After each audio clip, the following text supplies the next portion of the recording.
of you to put your name and where you're located in the chat box. What do you think that is? Who wants to take a stab at that one? Networking. Networking. Yes, absolutely. So why is it important to network with other agents?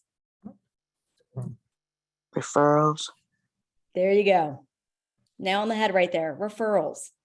Here's the great thing about real estate. Your business is not just who do I know in my close network, right? In this little circle to wants to buy, sell, or invest. Your network is worldwide, right? We have 851 locations nationwide, and we're in 52 other countries.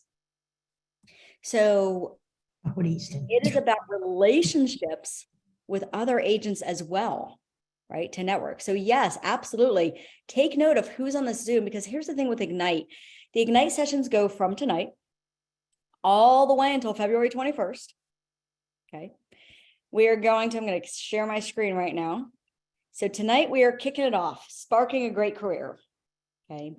And it is Tuesday, Wednesday, Thursday, 6 to 8 o'clock. Every single session being taught is going to be something that you're able to put into action and put right into your business, right? And implement.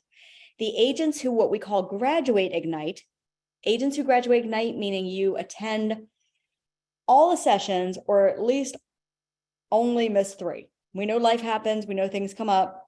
So agents who attend no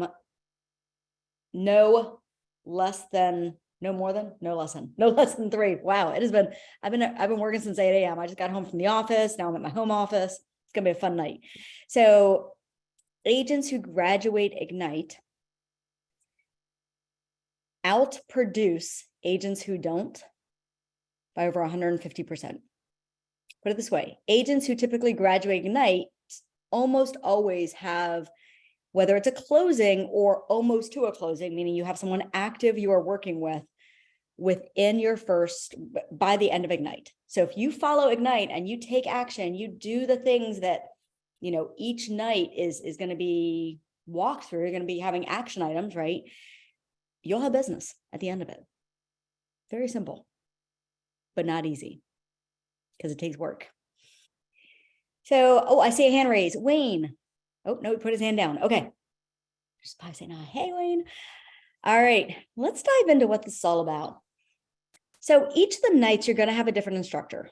The different instructors are from all over the place. There's instructors throughout Maryland, DC. There's top producing agents as instructors. I kick it off on the first night, and then different voices every night. So you get to hear best practices from all these different people and network with all these great coaches and agents all over, which is amazing. And through this group, you will be receiving email communication to be able to network with one another and use each other. It doesn't matter where you are, but using each other as resources. And we're going to talk about that a little later on in this session tonight, but resources for accountability partners, conversation partners, used to be called scripts. We don't call them scripts anymore. Conversation partners. Okay. All right. So tonight we're going to be going through, you're going to see a lot of this here. Some of it's grayed out. We're not talking about the grayed out areas. Tonight, it's all about becoming that real estate expert. We're going to specifically talk about sparking your career, meaning kicking it off. What do you need to know, right? What's important to know? It's all about mindset first. Then after that, we're going to be talking about connecting with your markets. We're actually going to go from 1 to 3, and you're going to get 2 later this week. Okay. So tonight's going to be your mindset and how to understand and learn the market. We're going to break down some numbers. Again, there's a lot of information to go through in a very short period of time. So hope you have pen and paper ready, got your coffee, your water, whatever you like to drink at night. You guys ready to go? Little reaction, thumbs up. Yes, we are. Yes. Okay. Oh, thank you. All right. Anyone can do it. Not everyone will. Will you? What does this mean to somebody?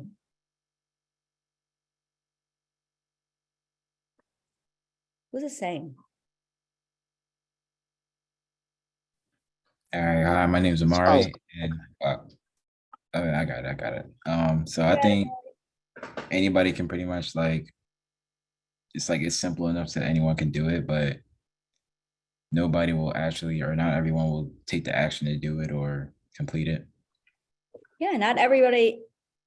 It's simple enough because the road has been, thank you, the road has been paved, right? There's a book out there, Millionaire Real Estate Agent. We call it in Keller Williams the Red Book. And it was literally written with a roadmap. It's a how-to guide on how do you find business? How do you build a business? How do you get listings? And then as you build a business, how do you get leverage to get more time back? It is a how-to guide for your business. There's also a lot of, you're going to see some resources soon. It's going to be talking about resources you have, not only within your market center and the people who you have in your market center, but resources online, resources through other agents. There are YouTube resources, Facebook resources. My God, there's literally an endless supply. And to Amari's part, by the way, if I say your name wrong, I'm so sorry. My name's Alana and I am called every name but Alana. So I totally get it. And you can totally correct me. So not everyone will, because in real estate is simple, not easy. It's simple because there's a roadmap. There's literally a model. It's not easy because it's work. It is work. We have to build a foundation, right? It's not we have to build it for them to come. It's not, they will come and then we build it, right?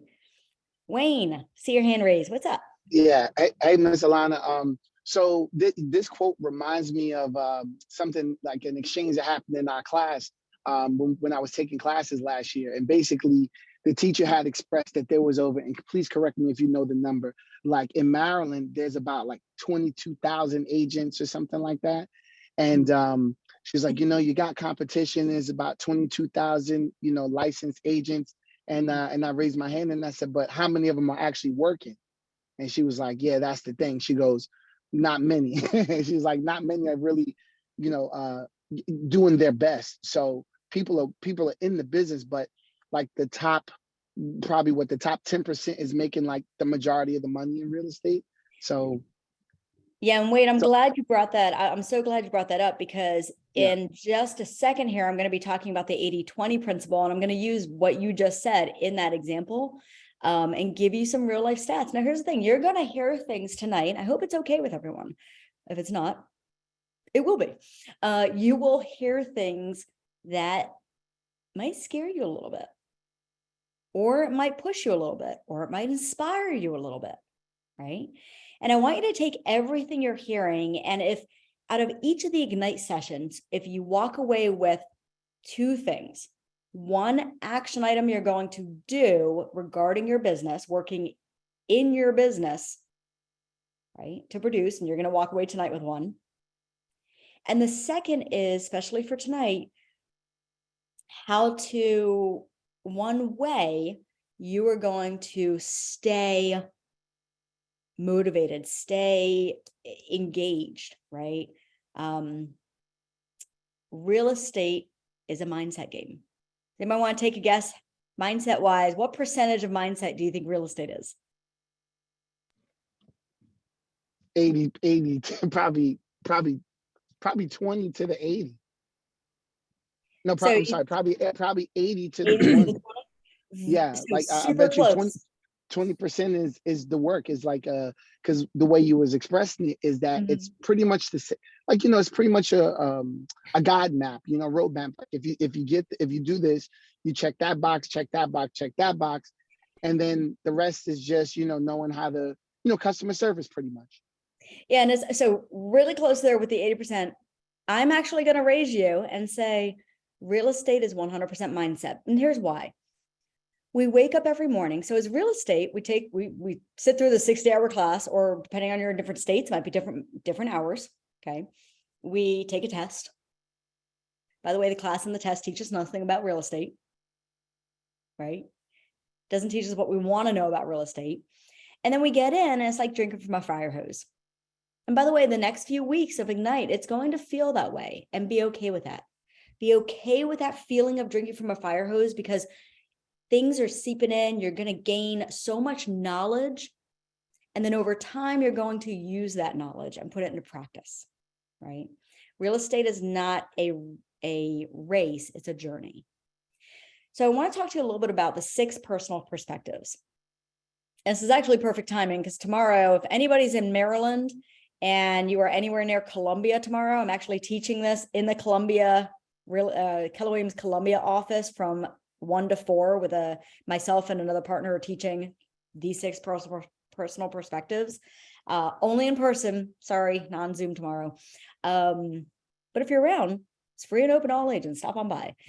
So these are the 6 personal perspectives. Now, I'm not going to go into great detail. The actual class itself, the true class itself, which will be taught in a few months from now, is a full day.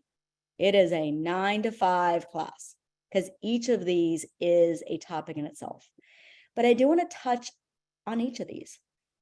Okay. So these 6, I'm going to say it this way. These 6 and knowing these 6 and understanding these 6 is the key to success and abundance. This is the key right here. These 6, take a picture. These 6 are the key to success and abundance. Let's go to the first one, self-mastery, right? Know your goals. So know your goals, know your strengths, know your weaknesses, know how to work with both your strengths and weaknesses. I'm going to talk a little bit about that as a coach. Seek to master. Anybody, let's do a little fun activity. In the chat box, throw in there how many hours you think it takes to master something. So in the chat box, how many hours do you think it takes to master something? Let's see what people say. I hear 32. I hear 10,000, 10,000, 1,000. I feel like I'm in an auction. 21 days, a lot. Amber, I love that, a lot. Just a lot, yes. Forever, continual. Oh, these are great. These are great. Okay, so love the answer of a lot, by the way. I think that's my favorite. I love all the answers, but that's my favorite answer because it's just, I'm just going to say a lot because yes, it is to master something. It is 10,000 hours. Now to build a habit around something, Gloria, 66 days. Right? So we can build habits, but that doesn't mean we master something. Right? So I'll give you an example in real estate. So we're going to go ahead and let's say all of you today land a listing appointment. We get off this, we do some lead gen a little bit, which, oh yeah, we're doing lead gen tonight. We do a little lead gen. Don't worry, I'm going to make it super easy. We're going to do it together. And all of a sudden you land a listing appointment. Now, if you've never gone on a listing appointment, but you've sat in a class once, have you mastered it? Okay, I see some head nods. No, correct. You're absolutely right. You haven't. Now, what if you attended 2 classes, but you've never practiced and you've never done one? Have you mastered it? No. So think about sports. Let's think about an instrument. If any of you have played sports or if you have played an instrument, right? Unless you started playing sports or that instrument from like age, let's say 4, right? And now you are in your 30s and you are still playing that instrument to this day. Have you mastered it? Age 4 to 30, played it ever since from 4 to 30, you have mastered it. Most things in life we have not mastered. There's very, very, very few things in life we have actually mastered. So self-mastery is about constantly wanting to practice and get better and learn. Now, I will say this, for anyone on here who is a perfectionist, okay, y'all know who I'm talking about. You love to dot the I's and cross the T's and line things up, and it takes you like an hour to make one flyer. No judgment, okay? It takes you an hour to make one flyer because we need perfectionists. I'm not a perfectionist, but I need one in my life. I have an operations coordinator for that. So as a perfectionist, you are going to want to master and know things more. Like that's going to be your probably your biggest challenge in real estate is because you're going to want to feel as if you mastered something before you actually do the work. Real estate is an interesting thing. For anybody coming from what I call corporate world, which is a job, we have a boss, we go in, we get trained for, Gloria, I just see you pointing to someone, but I don't know who that is, but I just see you pointing, hi. So we go in, we probably go through 2 weeks of training at the office, and then we do the job, right? Or we go through, depending on the company, we go through a month training and then we do the job. In a real estate, we have to do and learn at the exact same time to be successful. Now, with that being said, that's why you have resources, right? Now we have people from all over on this Zoom tonight. So at your brokerage, at your market center, wherever you are, there should be resources that you can reach out to, whether it's fellow agents, whether it's a coach, whether it's a team you're on, doesn't matter, but a resource that you can tap into to get the answers of the things you don't know when you need to know them. Okay. By the way, questions as we move through these 6, throw them in the chat box. I will be checking that throughout the evening. 80-20. So Wayne brought up a great point, right? And that is the laws of average, right? Murphy's Law, whatever you want to call this. And this is by the way, this is a national statistic. This is national. So every brokerage has its own, pockets of locations have their own. I'm going to give you a national statistic. 80% of the agents produce 20% of the business. 20% of the agents, reverse that. 20% of the agents do 80% of the business. 20% of almost, so if you have 100 agents, 20 of them are doing the majority of the work. I'm going to tell you a little bit of the difference between an agent doing most of the work and getting all the closings versus the one who's not. It's actually a really, really simple difference. It goes back to that quote in the beginning, right? Now, the other thing with 80-20 is 20% of your actions will lead to 80% of your results. So let me open this up for a quick question. All right, if we think about our actions in real estate, what are actions in real estate that we need to do? As an agent, what are some actions? What are things we need to do as an agent? Follow up with clients. Follow up with clients. Oh, I love that answer. Solana, I think, go ahead. Networking. Networking, absolutely. Networking. Okay, so we got follow-up, we got networking. What else? I was Lead gonna say, generation, stay with your community, like stay in the community. being in the community, being in touch with your community. Absolutely. I'm going to bulk that with networking with your community. Love that. Knowing your market. Know your market. Absolutely. Make connections. Make connections. I'm going to pause it there for a second. Who just said make connections? I did. Hey, okay. Make connections. Okay. So in real estate, I'm going to give you the top 5. Now, see, I actually don't have this in front of me. So let's see if I can actually remember this. I'm going to give you the top 5 actions of a top producing real estate agent. Ready? Make connections, meaning lead generation. Set appointments. Go on appointments.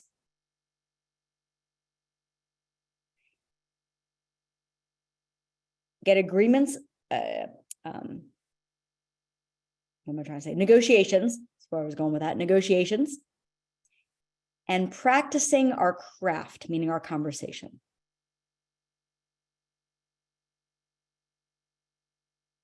Shank, not to put you on the spot, which by the way, you don't have to answer, man, but did we practice our craft this morning? We were totally like, you guys threw me. They were throwing me objections non-stop. And I was like, oh my goodness, like, let's go. Most creative objections as possible. There was a group of people and it was all, they were just this objection, objection, objection, objection. How do you handle this? How do you handle this? How do you handle this? That's what I mean by the fifth one being practicing our craft, practicing our conversation, practicing overcoming objections, practicing closing tactics. Can't say the word practice enough. Okay. Those are the five. Those are the five actions. If those are the five you focus most of your attention on, right? If that is the 20% of your actions you focus, just that's it. That's what you are focused on day in and day out. That will lead to 80% of your results. And what will your results be? What are your results? What do you think? We connect with people. We set appointments, go on appointments. We negotiate, and we're practicing. What are our results? Business, sales, Sales, closing. Yes. Wins. Wins, absolutely. Right. So I want you to, as you're going through, a lot of this is setting you up for the session, the additional nights of Ignite that are going to be regarding working with buyers, sellers, how to negotiate. It's all these tactics that you're going to learn, right? And be able to put into real play. As you're going through all of those nights and all of those sessions, I want you to keep those five in mind and keep saying to yourself, if I'm doing these five, I'll get the results I want. If I'm not doing these, I'm not getting the results I want. It is as simple as that, but not as easy. Right? So E to P, entrepreneurial to purposeful. Okay. This is number 3 in the 6 personal perspectives. This is where, by the way, notice this first slide, entrepreneur, there's a lot of, it kind of goes up and down, right? It's a bumpy road. There's disappointment, resignation. Oh, woe is me. Maybe I want to get out of the business. By the way, I'm going to say this. People hate when I say this, and I know I'm being recorded, but I'm still going to do it.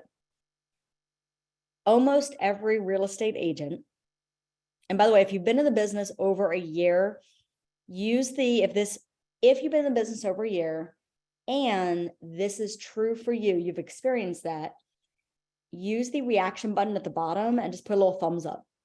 Okay. Almost every agent, at least once a year, thinks about getting out of the business.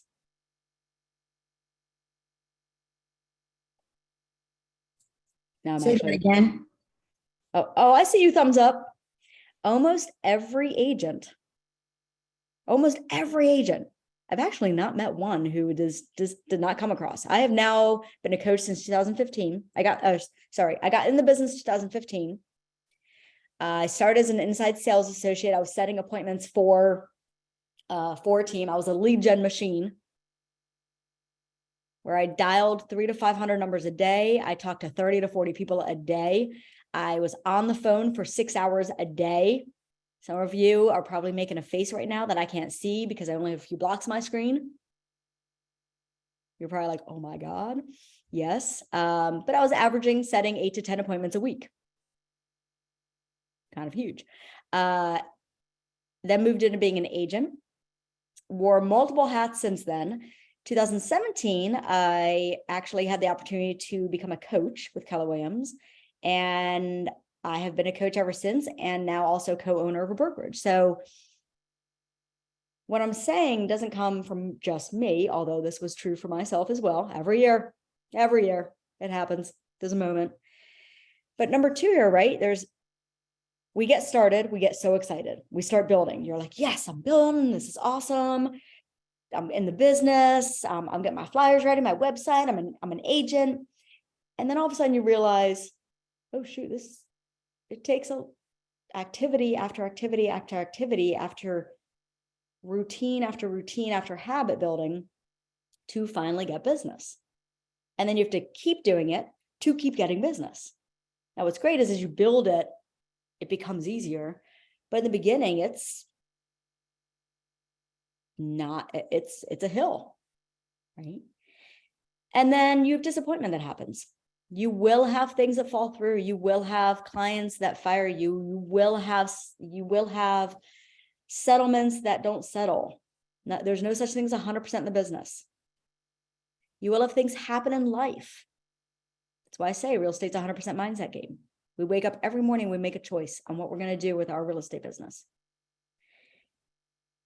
And there's resignation. It's, oh, do I stay in? Do I go? I don't know. Is this for me? One of the top agents I know, and this person is not in the 20%, they're in the 10%. This individual is absolutely phenomenal in their craft, in their business. They do well over 100 units a year. And to this day, every year, him and I go to dinner, usually at least once a year, because he needs talking off the ledge because he thinks he wants to get out of the business because he had something happen. Okay. But then all of a sudden, greener pastures. Oh, like, okay, what about this or what about that? Right. So it's cycles. The purposeful approach, right, is knowing that as long as we're following a model, as long as we have systems in place, as long as we are engaging and training and continually improving by little, snippets per day, right? We're moving the needle to the right. And you're on the journey, you're now becoming purposeful. Okay. Nicole, do I see a hand?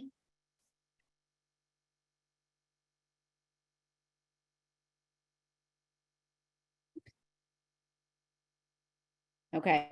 Not sure if she's raising based on my last question or not. That's cool. I'm going to move on. If you have a question, throw it in the chat, or you can take yourself off of mute. Make being learning-based the foundation of your plan. Well, guess what? I'm going to say this right now. Over 70 plus agents signed up for Ignite.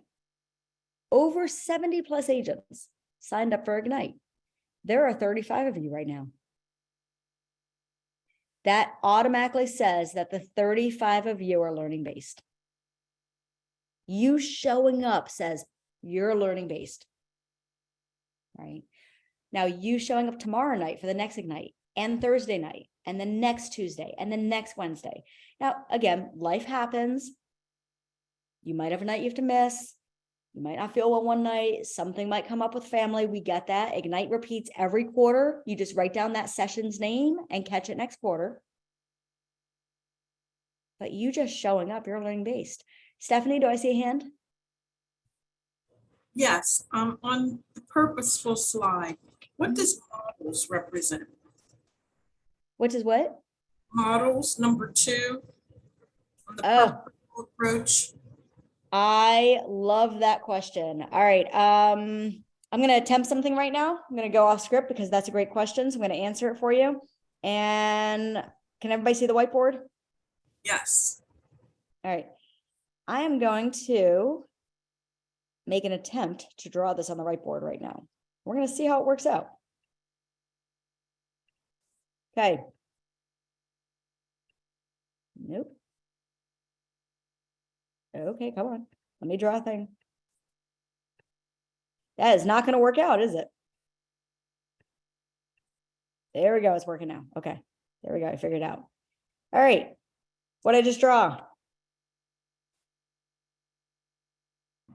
Triangle. Awesome. Okay. Whoop. If anybody is reading the MREA, the Millionaire Real Estate Agent book right now, the red book, you will see this model in there. Now what did I just draw? Upside down triangle. Okay. Which one is sturdier? The first one. Yeah, First one. base. So on this one, you have models. There. Up here, you have models. Okay. And then on this one up here, creativity. Creativity. Okay, that's my rough draft. All right. So in real estate's not new. Real estate has been around for ever. It's changed over the years. It's developed over the years. Technology has made it a little easier for some and harder for others over the years. Right. But top producing agents have been researched and researched and researched to know very specifically what are the models to follow as an agent to become a top producing agent. Right. So how many people should I be talking to per week? I'm going to tell you that, by the way. How do I use a database? Why do I use a database? All right, meaning your CRM. If you're with Keller Williams, there's Command, but as long as you're using a CRM of some sort to put people in, Excel and your phone are not a CRM because you can't leverage that. I sent 5,901 emails today. It took me 2 minutes. 2 minutes. I typed up the email. I clicked send all. 2 minutes. I have a text that goes out every Friday to over 300 people. I set up last year. I haven't touched it. Right. I am in touch with my sphere every month, staying top of mind that I'm a real estate agent. I set it up in 2019 that every month they get an email. I haven't touched it since. I just set it up and let it go. So when we talk about models, there are very specific models in real estate that have been created for agents to literally just dive into and run. Right. And I'll share this because it's a true story. So I'm going to share a personal story about me. Is that okay? Wouldn't it be funny if you guys were like, no? We're like, what do I do now? I still share it. So, and for all of you with Keller Williams Legacy who have been in my classes recently, I apologize because you get to hear my same stories over and over and over. All right, so I started in real estate in 2015 after over 15 plus years, close to 20 years in sales. So I worked for many sales organizations. Prior to real estate, was successful in sales, very, very successful in sales. So I got into real estate going, this is going to be easy. I know everything about sales. Like, I know sales. I'm going to rock out real estate. Like, I'm going to be the best agent in Maryland my first year. I'm going to be top producer my first year. No lie. I came into real estate with that ego. And I get in, I sit in these classes, I attend Ignite, I sit and listen to agents and trainings and all this stuff. And I went, well, that's great. I love that. And I can do it better. So what model was I following? That second one. Yeah, I went all creative on myself, right? I got super creative. And 3 months in, approximately, anybody want to take a guess on how my business was going? Not great. 0 of 0 of 0. I was updating my resume and I was like, I'm getting out of the business. I was like, nope, because I don't like to fail. I coached soccer for 9 years. I'm very competitive. Miss Alana, can I ask a question? Absolutely. So when you first started real estate, those first 3 months, was that when you was doing the phone calls, like you was part of a team? Because remember you said you was part of a team when you first started real estate. When I first started, yes, because I wasn't actually started while I was dual career. I was at another job. So Okay. for any of those who can relate, I was at another job and I started real estate. I wasn't licensed yet. So as I was getting licensed, I got the experience to be on this team to be able to get my, get my foot in while getting licensed. Got it. Okay. And to be honest with you, build the number one greatest habit ever, which is lead generation. So I failed miserably, absolutely failed. Again, was like, this isn't for me. Good friend of mine was like, hey, he knew that I loved coffee and that I also liked incentives, as I will call it, not bribes, incentives, and said, I'm going to challenge you right now because I know you could be great at this. What I'd like you to do over the next 30 days is I want you to read these dialogues that I wrote out. I want you to internalize them. I want you to practice every day for 15 minutes. with whoever. Okay. And if you start reading these, start practicing 15 minutes a day and start using these dialogues, again, putting my spin on it, but still me, like I'm using the words he's given me. Right. And he goes, if you do this for 30 days and you don't all of a sudden start landing appointments, like solid appointments, I'll give you a $100 Starbucks gift card. Oh, I was game on. I was like, oh, I'm getting that $100 gift card. This is going to be awesome. Well, 30 days goes, and what happened? You got appointments. I got appointments. I didn't get a gift card, but I got appointments. Do you remember how And I many had appointments you closings, got? which meant, what was that? Do you remember how many appointments you made in that month? After those 30 days of practicing, I was averaging 1 appointment per day. Wow. 1 appointment per day. I then bulked that up. I was averaging 8 to 10 a week. So I was almost ready to get out. I wouldn't be sitting here in front of you. Right. And then I had closings and bought my own Starbucks gift card. So it was fine. Okay. So I think it was Stephanie who asked that question. And I veered us off track a little bit, but I think that was really important question to answer, because we can go through all these slides and the models and all this fancy stuff. And there's some of you, again, laws of 20% of you are going to get off of here and you're going to take action in 24 hours. And 80% of you won't. You'll be stuck in limbo. Doesn't mean you're not a great agent. Doesn't mean you will not be a great agent. You're going to be stuck somehow and you're going to need to get unstuck. Right. So attend tomorrow night's Ignite and keep going. And there'll be a moment where you get unstuck. Okay. And if you have a coach in your location, please reach out to them. All right. Let me dive back in here. Okay. Limiting beliefs. Removing your limiting beliefs. Okay. It's the whole I'm going to try to do this. Right. Or, oh, this won't work. My favorite was recently, a brand new agent was like, I'm going to call for sale by owners. Brand new agent, never had a listing, doesn't have business, never had business, never talked to a for sale by owner, has never talked to anybody about real estate. And he's like, I'm calling for sale by owners. I said, do it. He landed an appointment. No lie, he landed an appointment. So of course he was freaking out. Right now he had a choice to make. He either could have so number one, he could have had the limiting belief of, I'm brand new. I shouldn't call these for sale by owners. I don't know what to say. What if they say yes? I don't know what to say at the appointment. He could have had all of these limiting beliefs, but he didn't. He just did it. He ripped off the band and was like, what's going to happen? Doesn't matter, because they forget who you are the second you hang up the phone. So you can mess up and call them next week and it'll be a brand new person. That's a true statement. I see some chuckles with that one. He lands the appointment. Now he has another choice to make. He could either prepare for it like crazy and go out and be like, this is my listing if I choose to accept it.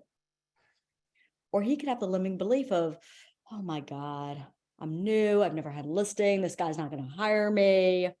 This is going to be a waste of my time. Hear that negative talk? That's why I say real estate's mindset. He went out. This was by far the hardest FSBO appointment I have ever heard in my 5+ years of coaching.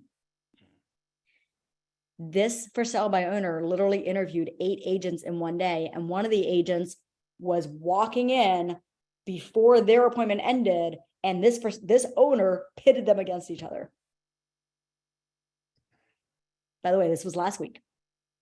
Wow. Now, again, he had a choice to make. Run away crying, tail between his legs, right? Not literally, but you know. Or act confident, right? I'm going to use a phrase that I actually don't like at all. I actually really don't like this phrase, but I can't think of a better phrase. So if anybody has a better phrase, please put it in the chat box for me so I can stop using this phrase. Fake it before you make it. Believe in confidence, believe in yourself, believe that you can, believe that you are able to, and that you have the resources to do it before you actually know how. By the way, side note, he has a follow-up call with him this coming week and he might get the listing. But even if he doesn't get the listing, huge win, huge win. Finally, sixth one. And as a coach, this is my favorite slide. Accountability, right? Life happens, reality shows up, we make choices every day. So number one, there's self-accountability, which is very important. What are you going to put in place? We're going to do an activity in just a second. What are you going to put in place for your own self-accountability? And then who, because by the way, self-accountability only helps us maybe about, yeah, I'm going to use this, 20% of the time. We actually need an accountability person. Now that could be a coach, if you have one. That I have a coach, she's in New Mexico. I talk to her 10:30 a.m. every Wednesday. 10:30 a.m. I coach 30 minutes every Wednesday. So you could have a coach. You maybe have a fellow agent. It might be a good friend or family member. Just know whoever is your accountability partner, if they let you off the hook, drop them as your accountability partner and find someone else. Right. So I'm going to use an example. Let's say, don't worry, Gloria, you don't have to come off mute, but let's say Gloria is my accountability partner. I've known Gloria for some years now. I love that you're on here. So Gloria is my accountability partner. By the way, she would make a fantastic accountability partner. I've known her and yeah. And I come to her, let's say with my weekly, like, hey, Gloria, it's our weekly call. She's like, hey, what'd you do last week? I know you were going to talk to 50 people. You were going to set that 2 appointments. Like, what'd you do? Well, I didn't talk to 50. I talked to like 10. Because it was raining that one day. I was going to door knock, but it was raining, so I didn't. And I was going to make calls, but something, I kept preparing for it and it didn't happen. Right. And, I just got really busy. Now, if Gloria were to come back and say, oh, I totally get it. I understand. Hopefully this will be better. Is that the right accountability partner? Oh, I love seeing those heads shaking like this. No, I'm going to be like, you're fired. I love you. You're fired. Okay. We can stay friends. We can go out and drinking, but you're not my accountability partner. And a true accountability person is going to be like, okay, what happened?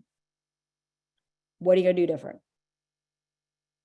What do you need to change to have you do something different, to make those changes, to make that happen? Right. So this here is crucial. Cannot stress it enough. I just like the slide. Happiness is not an individual sport. People get into real estate and they think that real estate, I'm going to skip forward just a little bit because it is an evening class. So real estate, a lot of people think real estate is an individual sport. It's actually not. Now, do you have to do your activities? Absolutely. Do you have to set appointments and go on appointments and negotiate deals? And absolutely. But now, for all you guests on here who are not with Keller Williams, welcome. Love you being here. And for everybody on who's with Keller Williams, you're with the world's largest network of agents. You have people in your local market center, your Keller Williams office, your brokerage. You have people on the Zoom right now all over, right? Maryland, DC, we got New York. I don't know where else, but some other places. There are Facebook groups you can join. There is a network online. My God, the network of agents online nationwide that you can be part of is huge. So we cannot do the limiting belief of, well, I don't know anybody. I can't reach out to anybody. Well, I don't know where to find that information. Well, is there a Facebook group? You can just throw the question on there.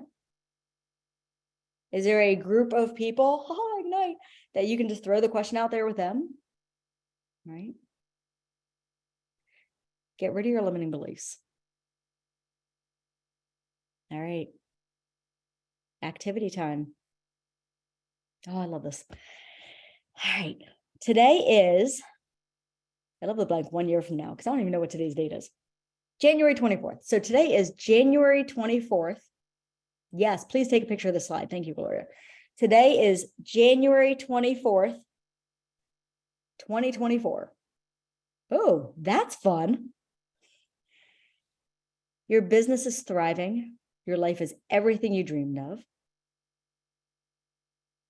Your customers rave about your experience. Your family and friends are so proud of your success and referring you business.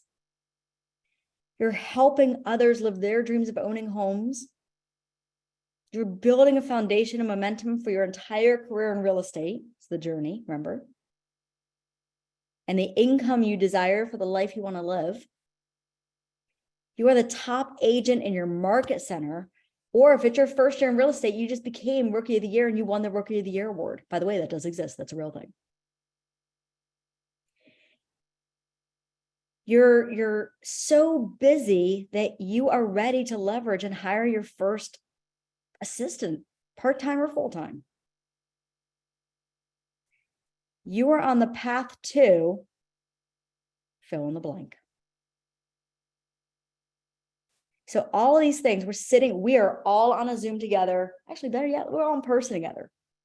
We're all in person 2024, January 2024. And all of these things occurred in 2023. And now you are on the path to what? What does that look like? Take a minute right now and write down something. What does that path look like? All this stuff just happened.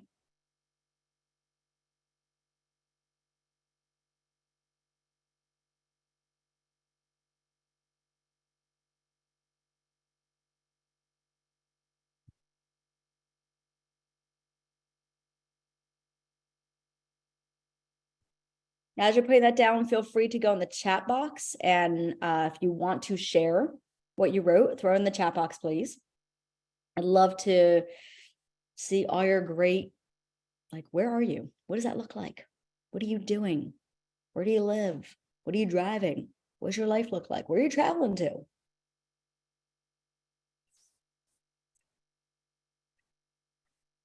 Ah, I love that. Quit my day job. So, Will, you are a full-time agent. Is that what I'm hearing? Love that. Success.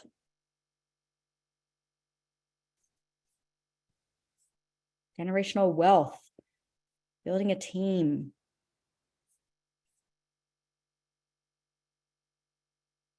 Love this. Okay. If you are still thinking about that, feel free to do so. We're going to transition this now into your big life. So we're going to expand our thinking for a minute, and we're going to expand it beyond a year. So for example, let's think bigger, right? What are we doing for people we care about? Or pets. By the way, I put people and pets in the same category. Okay, because some people don't like people, they like pets more. So what are we doing for the people and pets we care about? Are there charities we are supporting? How are we making the lives of both ourselves and people around us better? Right? What I want you to do right now is take a minute, take a piece of paper, and I want you to complete this chart, right? And in the box around the middle, I want you to fill in the people and projects you care about most. Feel free to add more boxes. Right, so these are some examples on the screen, by the way. So you don't need to stay in these examples. You can put whatever you want in there. These are your boxes. There's no right or wrong answers whatsoever, right? One of my boxes, for example, is travel. Right, I've been in 39 countries and I want to see the world. So one of my big boxes, actually I probably have 2 boxes for travel. It's so big. Okay. So go ahead and take a minute, go ahead and fill in some boxes. Don't fill in the middle yet, just put boxes. things you care about. Any questions, feel free to ask me.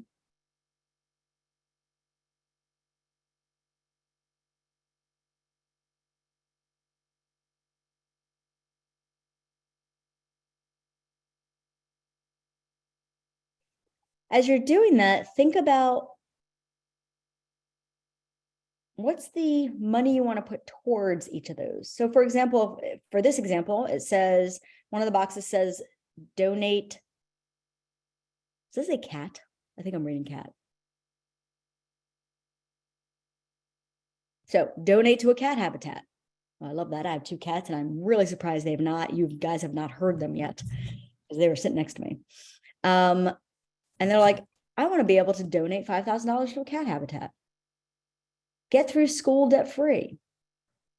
Pay off my student loans. Maybe it might be a box. Maybe it's helping your kids with student debt or student loans.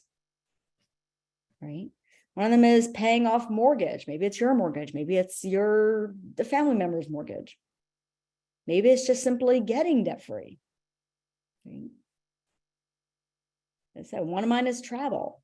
How much money would I want to allot to that? What does that look like? How often do I want to travel? For me, it's once a quarter. That's life by design. I want to be out of the country once a quarter. That's going to take some money. So thinking about each box per year, what money do you want to allocate to it? Now, here's the thing. Don't limit your thoughts.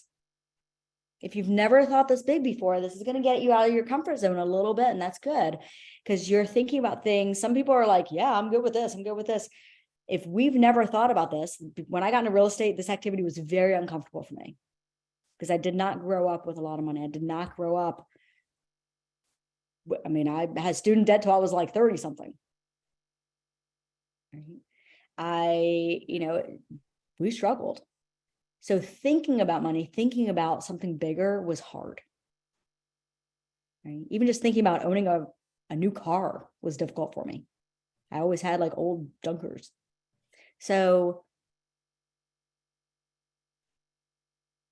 whatever big means to you today, and over the years, this is going to grow. All right. I would love somebody to raise their hand as a volunteer to maybe share 1 or 2 boxes. You don't share all of them that they put down.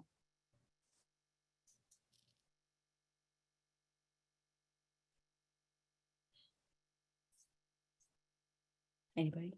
Anybody have boxes? Nobody's raising. Gloria? I have 3 for travel and 1 for paying off my car, 1 for paying off my mortgage. Okay. And you don't have to share with us, but do you have numbers written in those boxes? Yes, I do. Okay. Travel 3 times at $6,000 a pop, Okay. and my mortgage is $385 to pay it off, and $37 to pay off my car, and then whatever else makes me happy. So at minimum in the center circle, it says 440,000. Right, Basically, I just added up all the numbers that she gave me. right. Do that in my head, everybody. I use a calculator. I am, as Will learned recently, I'm not that math savvy. All right. Will, I see your hand raised. Yeah, I'll share a couple. So my first one, I want to donate to I guess an organization that helps kids with cerebral palsy. That's kind of a personal one for me because I have that disability. So maybe about 5,000 to that. And then the other one, maybe travel at least twice a year at maybe about 5,000 or 6,000 a pop. I love that. So based on the numbers you just shared, you have a total in the middle box, right? Let me see. All right, at least for those 2, because I said 6,000 a pop for travel, and then 5 for, so that's already 17,000 right there. Right. So here's the thing. By the way, both of you, thank you so much for sharing. every choice we make every day about real estate and the activities we do, again, those 5 activities, the main one is what? What is the absolute number one main activity in real estate that without this, you have no business? Lead Lead gen. generation. Love that. Lead generation. Lead generation, which by the way, in its simplest terms, lead generation in its simplest terms is connecting with people, which leads us to our lead gen time. So we're going to do a lead generation activity right now, all of us. Okay. I love looking at faces when I say that, by the way, because some people are like, let's go. And other people are like, oh my God. So here's what lead generation is. Ready? It is either voice to voice by phone. So you can call people. Okay. So you're either calling them to try to connect, texting them, because it's 2023. You can DM on social media, not comment on all those posts with like 100 other comments that you just go off in. That's not a communication strategy. I'm talking about private messaging. Okay. So lead generation is voice to voice, text to text, DM to DM, or belly to belly. Now we're all on a Zoom right now, so having a belly to belly conversation, lead genning right now that way would be a little difficult. Unless you have someone around you or you're in a local place that you can literally turn to. I once had a Zoom like this and someone was literally at a bar and they turned to someone, no lie, they literally turned to the person at the bar. I was like, I'm taking a class right now. And they literally generated like that. It was pretty funny. So those are the 4 lead generation types, right? Not sources, but types. So right now, what I want you to do is you're either going to DM or text as many people as possible, kind of like speed to lead, but speed to text. Okay. And the message you're going to send them is going to be this. Actually, I'm ready for it. It is going to be, how do I clear this? There. Okay. Now you can start it however way you want, because this is your message to your friends and family and people on your social media or whichever. Like, again, you can text people or DM them. You can use this either way. And it is going to be something like, okay, let me say, I'm going to text Gloria right now. Right. So I'll be like, hey, Gloria, it's been a while. How have you been? Right. Now I'm saying that because it has been a while. I actually generally want to know how she's been. Right. I'm reaching out to someone in my, actually, let me change that. I'm reaching out to people I know to help me with my, wow, I cannot type and talk at the same time, people. To help me with my real estate goals this year. I am looking to grow it with. So if you're texting, this could be a little long, so I'm actually going to delete that. Any real estate goals you have this year I can help with, or anyone you know anyone you know. There you go. So I'll change to needs, right? So you can play with the verbiage a little bit, put it in your own words, right? Again, this is a dialogue. The purpose of this type of text or message is to rip off the Band-Aid and ask people, number one, let people know you're in real estate. So if you haven't done that, hey, I don't know if you've heard, I'm in real estate. So if you're brand new, or you haven't let people know you're in real estate, minus that one post you did that one day that now nobody remembers, you might want to change this to, hey, Gloria, I'm reaching out to let everybody I know, I'm in real estate, that I made the switch, that I've gotten into real estate. I'm really excited. I'm looking to help all my friends and family. Do you have any real estate goals this year I can help you with? Right. So you're either letting them know you're in real estate and asking them, or checking in on them, how they've been, and asking them. right? Or for those of you right now who are sitting there going, ooh, I'm really nervous about this, you can blame me and ask them. And here's what that sounds like. Hey, Will, I'm in a class right now. I don't know if you remember, I'm in real estate, and my instructor is forcing us to text as many people as we know to find out if you have any real estate needs that I can help you with, or if you know anyone. Totally use me. Throw me in there. By the way, it works. Right. Okay. Any questions on what we're about to do? By the way, take a picture of this because I'm about to stop sharing the screen. Although, you know what, let me just copy and paste and put it in the chat box. How about that? Chat box. Okay, any questions? And then we're going to, let me get my stopwatch on here. Okay. What we're going to do is we're going to go for 5 minutes. That's all, 5 minutes.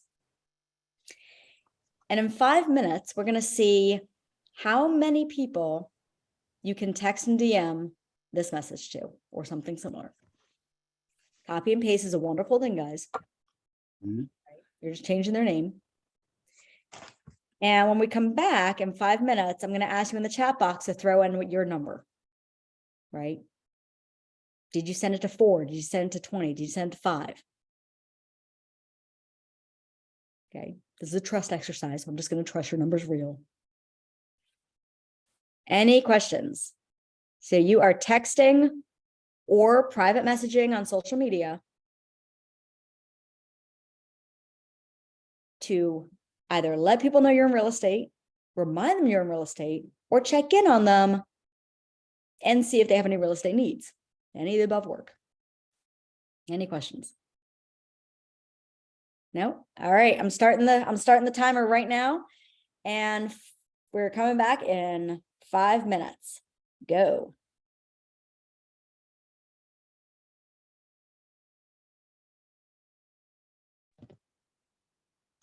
Ms. Alana, what was the other one? It was let people know I'm in real estate, check in on real estate needs, and there was one more you said.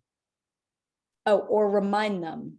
So if you Oh, haven't yeah. told people you're in real estate and you've been in real estate for a long time, you're reminding them. Okay, thank you. Yep, absolutely.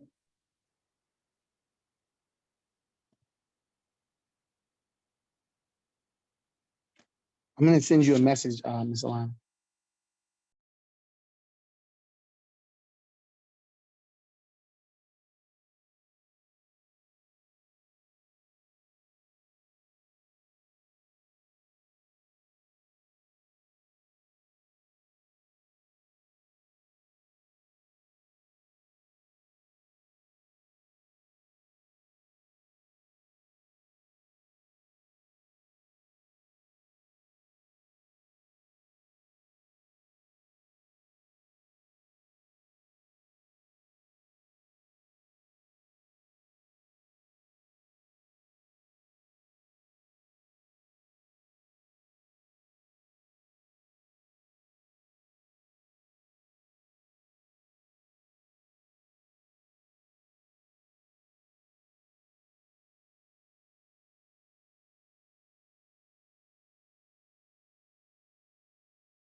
All right, we have 1 minute.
All right, 5 minutes. Ooh, that went fast.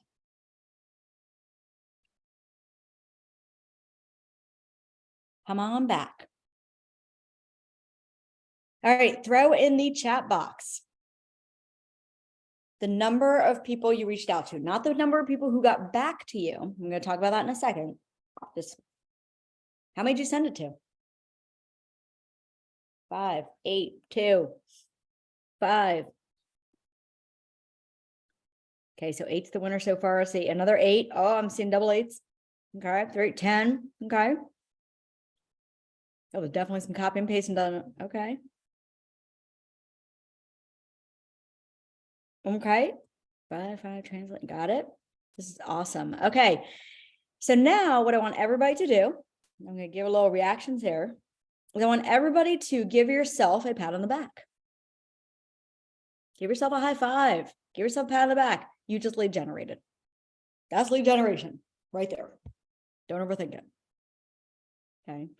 Anytime you have a conversation with anyone and you plant a seed in any way about real estate, even if you were hanging out with your friend having dinner and they're like, hey, what have you been up to? Oh yeah, I got into real estate. But then you start talking about their family, their kids. You just said, you just planted a seed.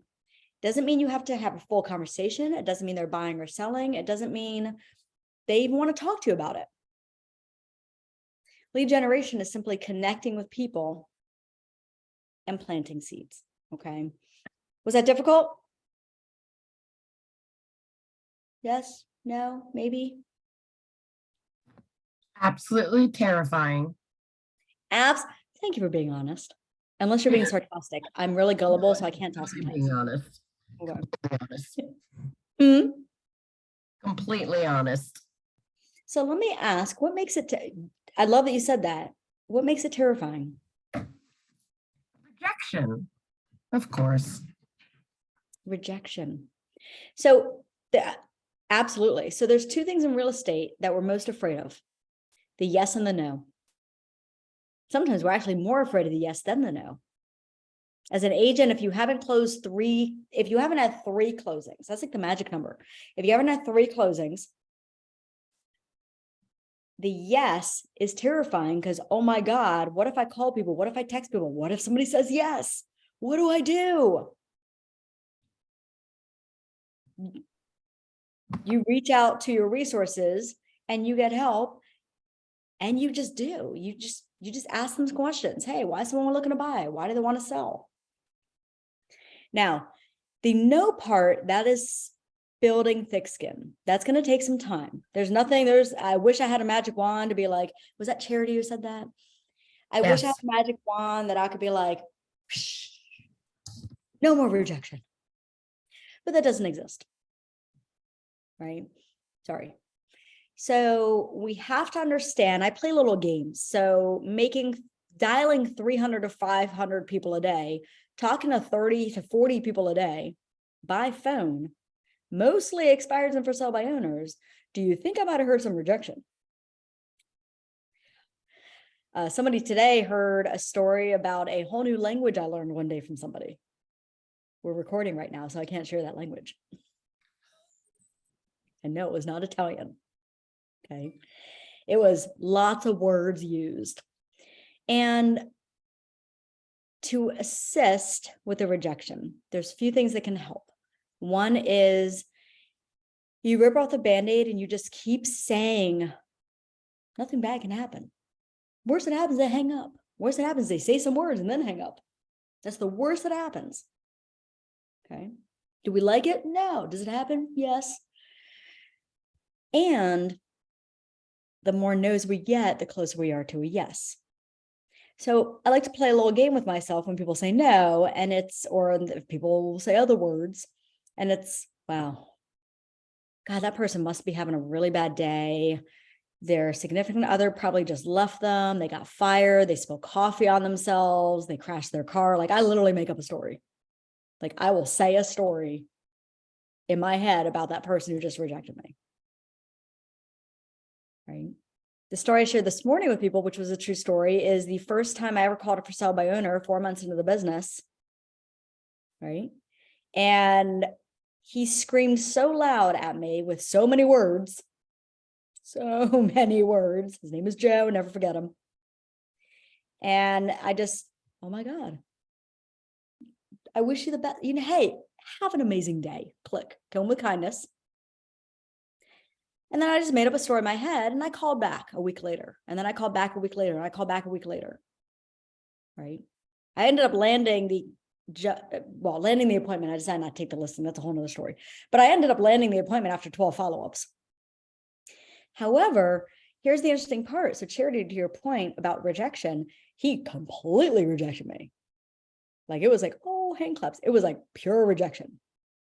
Like, it's like nobody has rejected so hard. Like, yeah, he tops it. He's my story I use all the time because nobody has topped him yet. I say yet because I'm sure it will happen. The next week when I just called back, because I'm like, well, he won't remember me. I'm just going to call back and pretend to be another person, but with the same name. Right. So when I called back, he did not remember me right off the bat. Through the phone call, though, and it was very pleasant. Through the phone call, all of a sudden he says, wait a minute. Aren't you the one I talked to last week? I'm like, yep, I am. He goes, oh my God. I'm so sorry. I took so much. There was some stuff that happened the night before in my personal life, and it just came to a head that morning. And you were the very first person that called me right when that all came to the head. I am so sorry. So the stories I made up were actually really worse because his story was really bad, but it wasn't me. It had nothing to do with me. It was his life. Something happened in his life. I just happened to be calling at the moment it happened. So, Charity, to your point, rejection is going to happen in real estate. It is absolutely going to happen. You will have people. We have an agent who, I don't know if she's on here. I'm not going to call her out, but we have an agent who had an amazing seller. There's some things happening with the seller and then the buyer that came by and they were under contract. Long story short, it fell through. The seller blamed her. The seller was not nice and the seller fired her. And then the seller listed with another agent, went under contract like that. Oh, it hurts. It stings. There's nothing that will take that. Oh, yep. And it's going to happen. It's going to happen. Because we're dealing with people. Now, here's the great part. The great part is that's not the norm. It's not everyone. Right? When you find those people who need your help, we get to help them. And it feels amazing. Right? And when those situations occur, it actually means you're doing business. If you never have those situations occur, by the way, it actually means you're not doing business or enough to hit your goals. I don't know if that story helped in any way, Charity, but I want to share it just because it's true. Again, we can talk. Sometimes I veer off the slides, and I hope that's okay with everybody. You should have the workbook. If not, I can email it over to you. But sometimes I veer off because this is your time. You guys said, I'm going to take time out of my night to tune in. And if we have certain things that are going to be our wall of helping us move forward. If it's a fear of rejection, we have to figure out a way for ourselves. Mine was a game in my head, but we have to figure out a way for ourselves to get past that, because it's going to happen. If it's a fear of a yes, what can you start practicing this week to be okay with the yes?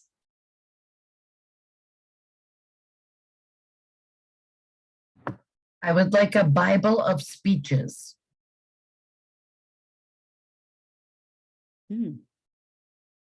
YouTube. Well, now, if you're talking about inspirational, YouTube is amazing for that. YouTube's amazing. If you have that day where it is not going well, just type in motivational video on YouTube, watch something that's less than 5 minutes long, because we don't have time for an hour. Nobody has that time in their life. Watch a 5-minute video or less. Give yourself that boost. Or if you have a coach, reach out to your coach. Okay. I want to dive forward really quick into the Ford method, because I want to take what you just did to another level. Now, here's the thing. Any text or DM you just sent, do not start responding back. Put your phone down, flip it over, turn it on silent. Here's a little thing about real estate. There's no fires. There's no fires. Whether you respond to someone right now at 7:22, or you respond to them right at 8 o'clock when this is over, nothing's going to happen, right? If you have lead gen time from 9 to 11 in the morning, and you have a buyer who wants to see a house at 10 o'clock in the morning, and you say, hey, listen, I have another appointment at 10. Can we do it at 12? That's you controlling your schedule. Okay, so put your phones down. Don't text these people back yet. As exciting as that might sound. All right. The Ford method. So a lot of times people are like, what do I say to people? What do I say?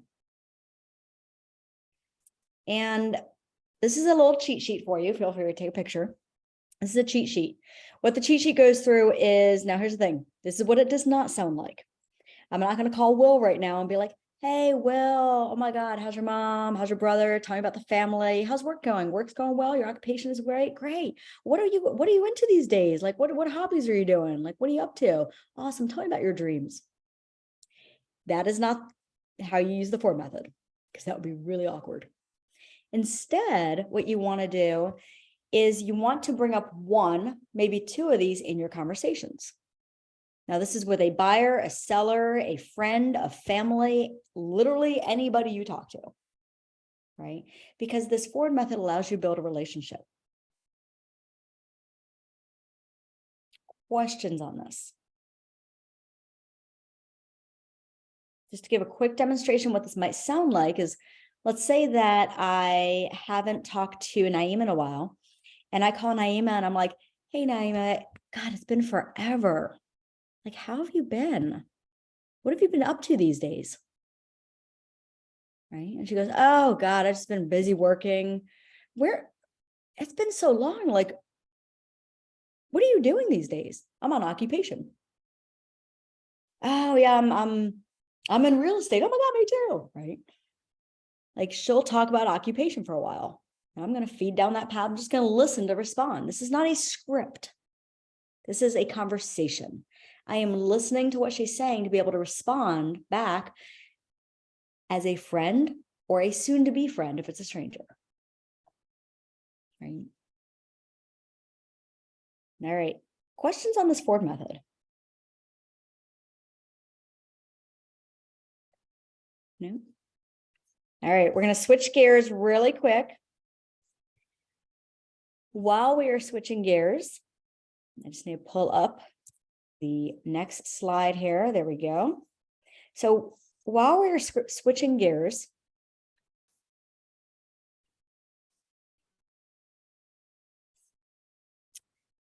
I would like everybody to take out their phone. And actually, I'm going to demonstrate it for you. And in their phone, open up a web browser. Now, on a previous screen, it's my shameless plug. I'm going to share with you why. On a previous screen, we talked about the big why, right? And we had boxes in those big whys and like, where are we in a year from now, right? And I want to share one of my personal ones with you, if that's okay. It's something that I've had on my big why list since 2017. Literally since 2017, with a ton of time and money put into this every year, focused on it. And with Keller Williams, there's a lot of avenues you can go down. You can be an agent, you can be a coach, you can be a team leader, you can grow a team, you can grow your business to be the biggest business ever. You can make tons of money, you can be a millionaire agent. You can be a content writer for the educational department in Austin, Texas, if you want to. You can be a web designer, there's hundreds of avenues. You can be a lead of one of the Keller Williams communities like luxury or sports or entertainment or military. By the way, if any of those excited you, please go see your team leader at your office. Right. And one of the items through Keller Williams is called Keller Williams University Certified Instructor. Basically, it's a certified nationwide instructor, which takes a lot of dedication to earn. So that's been on mine since 2017. And to be able to achieve that, I need all of your help. So yes, I am going to ask right now before I dive into the market with you guys, if it's okay if I ask for your help. Is that okay? Can I ask for your help? Okay, I see some thumbs up. Okay. So on your phone, I want you to go to a website called kwueval.com. kwueval.com. It's going to bring you to your Survey Monkey. Okay. Whether you're in Maryland or not Maryland, because I'm in Maryland, select Maryland, DC. Now, even though we're on Zoom, I'm going to actually have you select in person.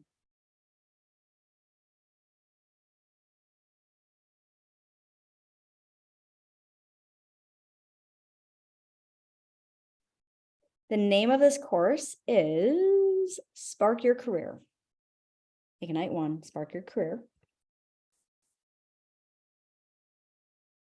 Now, when you click next, you're not going to see my name in the list because I haven't earned it yet. So you're going to go all the way to the bottom where it says not found.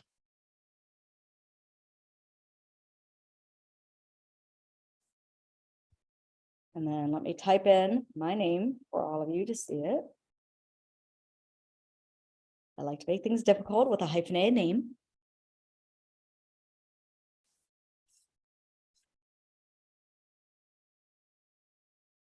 And then the next part is going to take you like 15 seconds to do some rankings. I'm not guiding you on that because this is the way I get to learn and grow as well. It's all about the learning path to grow, right? So go ahead and put all those 4s and 5s. Nobody caught that? Did I just catch that myself? Okay. I'm just gonna laugh at myself then. Let's leave my name up here. Okay. I'm going to veer off of this. So if you're able to, great. If not, totally understand. I appreciate you. Now I want to switch gears and talk about the market. You guys ready?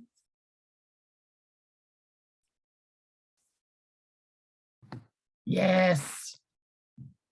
Thank you. All right. I'm gonna need that information again because I didn't follow the original link. I will put it in the chat box. .com. So that is the link. Thank you. Yep. Course name is Ignite, Spark a Great Career. Instructor. All right. So when I talk about, let me ask everybody this question. And that is, when I say connect with your market, what do you hear? What does that mean to you?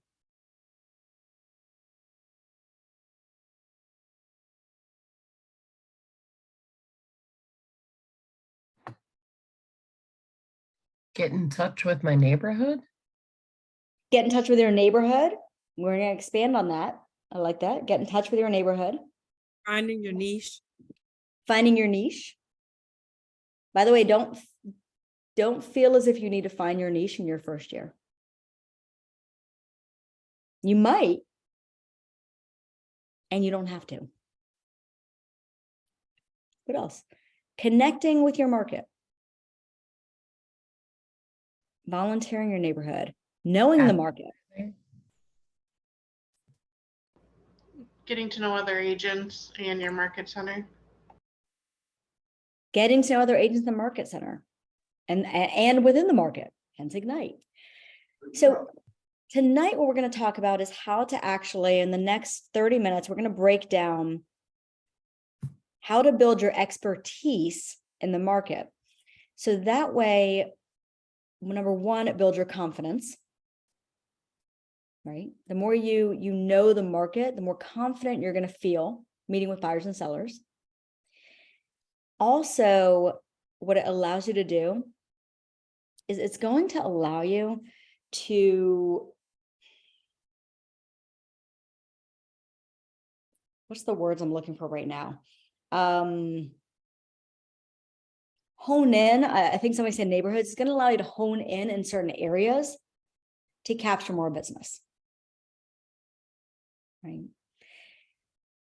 So knowing and connecting with your market. It is so important to know, to research and know. Now, here's the thing. When I talk about research, I'm not talking about putting in tens of hours every week in researching.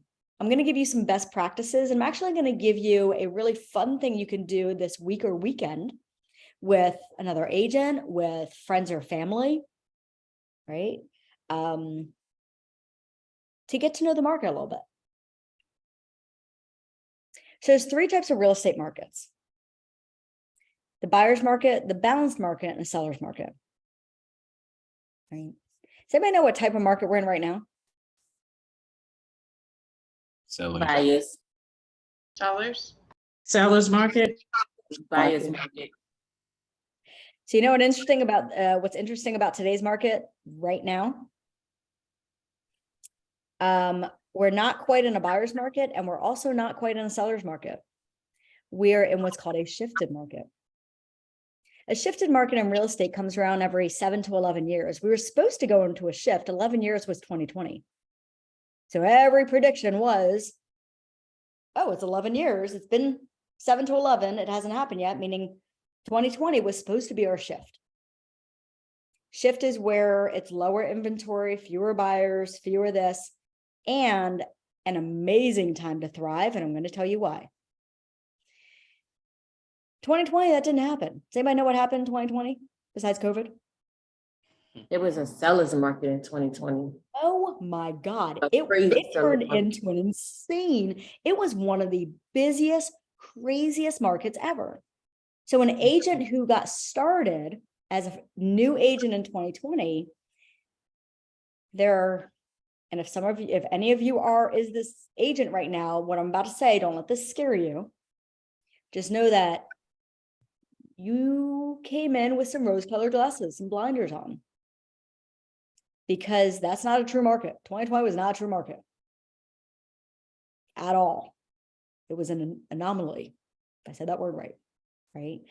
So now that we're in 2023, we actually last year, September, started what's called the shift.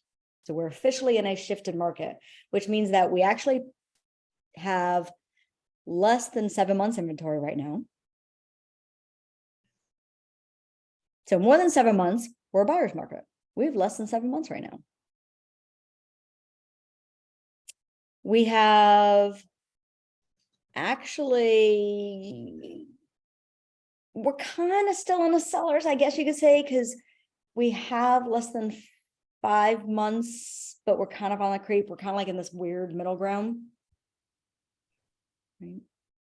So, but unfortunately, we're not balanced yet, because in a shift, you're not balanced, because it's going to be off kilter for about, usually a shift lasts anywhere from 12 to 18 months. And again, a shift simply means fewer homes, fewer buyers, fewer things, maybe increase in interest rates, things like that, that are throwing things off kilter. But where do we get this information from? Like, how do we get this information to assess for ourselves? Like to I- understand it for ourselves, to know. Great question. Bright MLS is your new best friend. There's the thing, you can go to websites like NAR, National Association of Real Estate, great website. It's national statistics. All the reports are pulled, numbers are pulled. There's even graphics you can pull from that site to use for social media posts for free. It's an amazing website. You can go to a website, I'll put it in the chat box. It's actually one of my favorites for social media posts because again, it's free. And it is called Keeping Current. Now, here's the thing. The only reason I'm saying this website right now is because I like what it offers for free. I don't pay for them. I don't, they email every day asking me if I want to upgrade and pay. And I say no. I just like their blogs and follow some of that stuff. Right? So I just put that in the chat box. So there's a lot of resources out there. Bright MLS, for those of you here in Maryland, well, these will be Maryland, Pennsylvania, DC, Virginia, Delaware, or your multiple listing service where you are located, they actually have there's two things. One is they have reports. Bright MLS has tons of stuff in it and is one of the most confusing systems to use. They also have an online training portal, and YouTube is the greatest way to use Bright MLS. If I go to YouTube and I type in where to find reports in Bright MLS, it's going to tell me. Like, oh, give me a video on YouTube. Now, another way, so you can just look right on their website and they will give you numbers. They're going to show you. Another way is for you to actually do a search. Now, I'm not going to dive into this. Isn't an MLS training, so I don't want to dive into that. Just know that Bright MLS has trainings where you can reach out to one of your individuals in your market center for a training.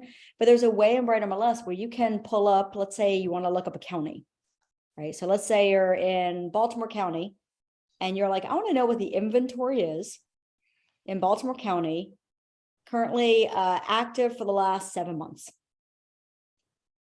Right. So almost like you're doing a search for a buyer, but you're just doing it more, you're putting in different parameters and it will spit out information for you.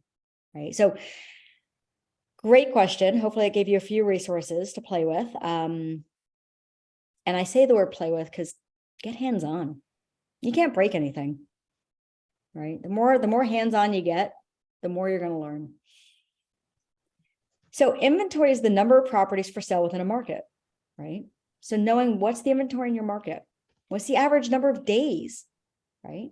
You can look up, like if I go and I pull up, okay, what is active and closed in the past 90 days? And then I'm searching through like, okay, what are the average days? What are the average price of home in the market? So I might pull up closed homes in the last 90 days and be like, I'm going to look it up for a specific location. So not all of Maryland. I'm going to hone in on, a city. What's the average prices? Right. Now I'm going to give you a little cheat for this. You guys want a little cheat? My easy button for this. My easy button for knowing the market is go visit homes. Get out and visit homes. Go to open houses on weekends. Set up showings for yourself during weekdays. The more you go and you just go and you visit homes, right? You visit 2-3 every weekend. The more you're actually going to know the market. Because to go into a house, you're looking it up. What's the price? You get to see the status of the house. Like, oh, well, this house is nice, but not for that price. Like that is some crazy wallpaper there, right? From like 70s. So get out, know the market. And the easiest way is just visit homes. It's also really fun. Knowing your rates and your lender regulations. Now, here's my little clip on this. You are not a lender. Unless some of you are, and that's a whole nother conversation. But we're real estate agents. We're not lenders. Let's leave We help buyers and sellers. Why do they want to buy? Why do they want to sell? Let me find you homes. Let me show you homes. Let me negotiate for you. Let the lender do their job, right? So partnering with a local lender is really important. Now, if you haven't done what I'm about to say, I highly recommend you do this within the next 5 days. I'll say 7 days. Okay, between now and next Tuesday, if you have not sat down and had a coffee with one of your local preferred lenders that's either in your market center or someone that another agent referred you to that is local, not a bank, local private preferred lender, reach out to that lender. They'll love to hear from you and be like, hey, I want to learn more about what you do, the process, you know, what that looks like, what some of the things are that you offer, so I can be able to educate my clients more. Can we grab a cup of coffee? Our clients are buyers, sellers, and investors. Lenders' clients, while yes, helping buyers, lenders' clients are agents. So they will absolutely want that relationship with you. The lender is also going to share with you their vision on the market. Sitting down with the lender, ask them, hey, what are you seeing on the market? And today I was in a meeting with a bunch of, we had a top producing mastermind, and one of the agents shared, who's been in the business 16 years, and this was news to me today, he shared that mortgage applications, meaning buyers putting in applications for mortgages, is up. Now in a shifted market, that's usually not the case, it's down. But right now in Baltimore County, Baltimore City, now I can only speak because that's what I track. Right. Well, that in Howard County, because I live in Howard County. It is up. So what does that tell you? What does that tell you? If a lender says mortgage applications are up with buyers right now, what do you hear? People are still looking for houses. People still buying Yeah. houses, basically. People got money. People have money. People are still buying houses. People are out there buying houses. That's what it says. Absolutely. That's exciting. Economic factors plays a part in the market, right? Now, here's the thing. You do not need to be let me follow the stock market. Let me follow this. Let me follow that. You don't need to know. You don't need to be an economic pro, right? I personally, this is one area I typically don't research into. I just research into tons of other areas. But it's good to know, right? There's huge companies doing layoffs in certain states. California is having a mass exodus. They're all moving to Texas.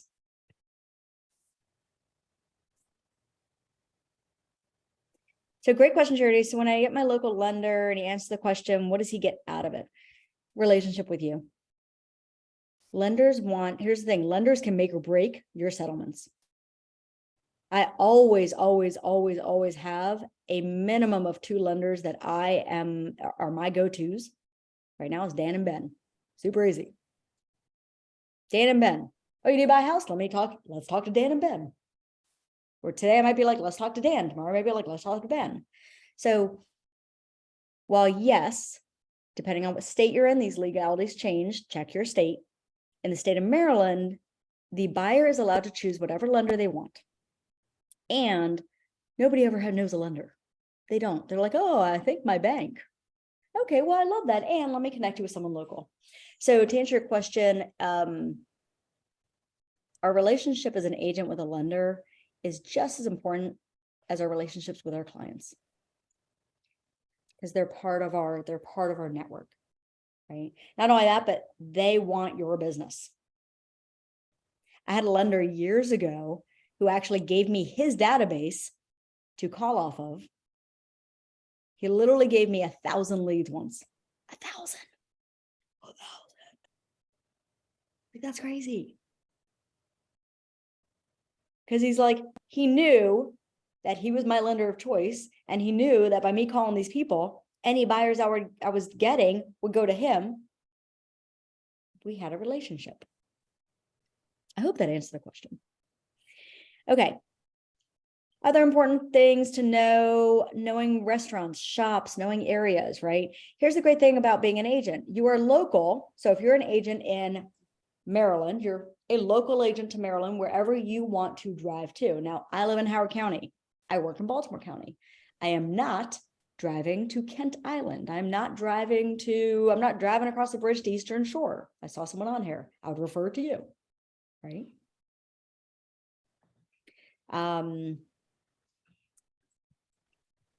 So knowing your areas, right?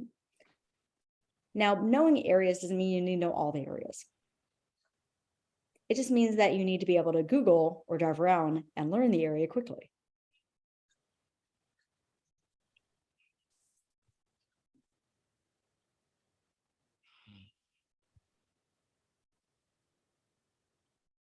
Before I go into this, knowing your market. So those screens there, what's one thing all of you can walk away and implement? What's one thing you can take and do this weekend with your laptop or without your laptop? Maybe it's not, maybe it's with your car.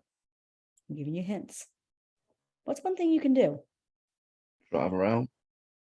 Drive around, look at markets, go visit houses. What else?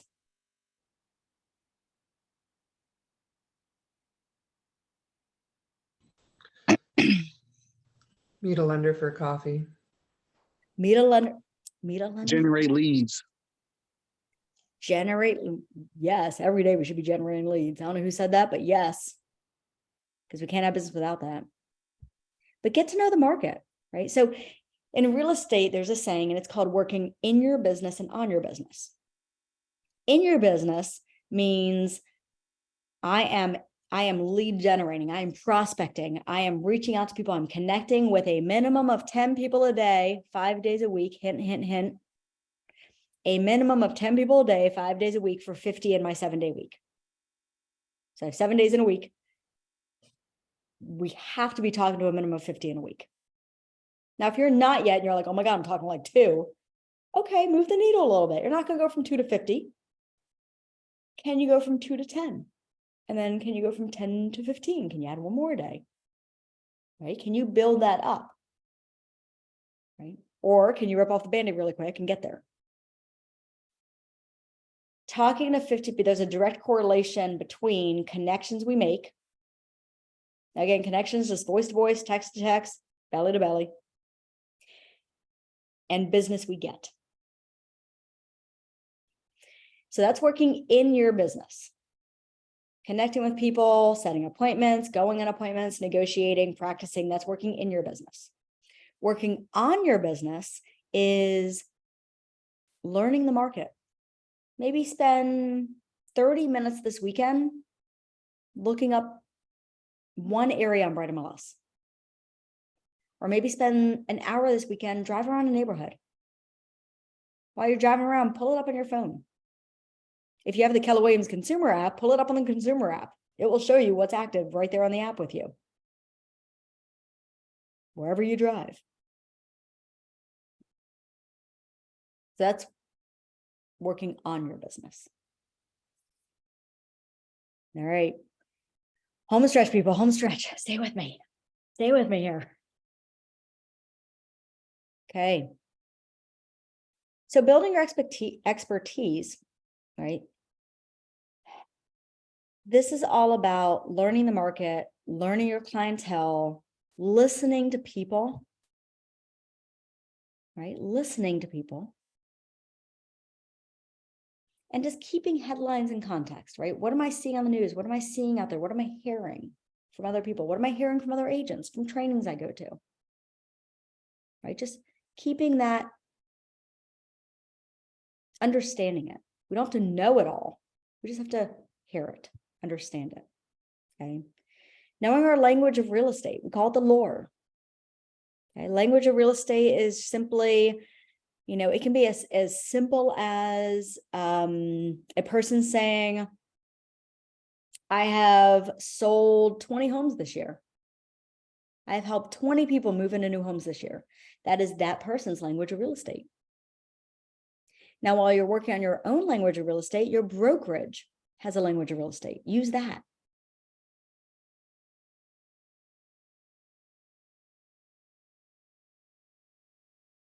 Knowing your business, notice changes over time in your personal business. Okay. If anybody's learned me yet? I love my stories. I'm going to share a story. Might be the last story of the night. And then we'll have like one more slot, one more activity, and then we'll be done. So I want to see faces. So there's an agent, I'm not going to mention them, but there's an agent I know who got in the business 2017. We're going to go with that year. It sounds right. Struggled a lot in their first year. I think they had one closing their first year. And then sat down and said, okay, what do I need to do? Like, seriously, I can't, like, I had one closing. I paid for all my board dues and my MLS dues and all my dues. That's great, but that's not the life I want to live. Like, what do I need to do? So I said, this is what you do. I want you to talk to a minimum of 20 people a day, 100 in a week.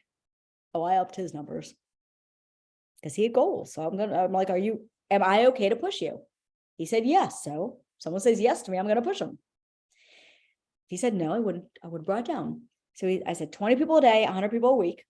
I want you to get really bored with routine. Day in and day out, I want you to do the same exact things over and over. And it's learning the market, researching a little bit, talking to people, setting appointments, talking to people, setting appointments, talking to people, setting appointments. Mostly talking to people, talking to people, talking to people. So he kept doing it. He kept doing it. For 30 days, he did this. Complained every week. Complained every week. Every week he was calling me. It was usually Friday night. This isn't working. I don't know why you had me doing this. So I said, just stay the course. Trust me, stay the course. So he went and he kept doing it. 30 days, nothing's happening. He was having conversations. He was talking to more people. He was putting people in his database. That's awesome. Those are huge wins. But there was nothing happening, no appointments, no agreements, no closings. Fast forward, it was 6 weeks into him doing this. And every week complaining. He comes in the office and he goes, oh my God, I don't know what's happening. I have like 3 buyers and I have 2 listing appointments right now. I don't know where they came from. And I said, well, let's look at them. Like, let's look at your database, where they come from. And he said, we looked and where'd they come from? Where do you get those people from? Probably weeks and weeks ago.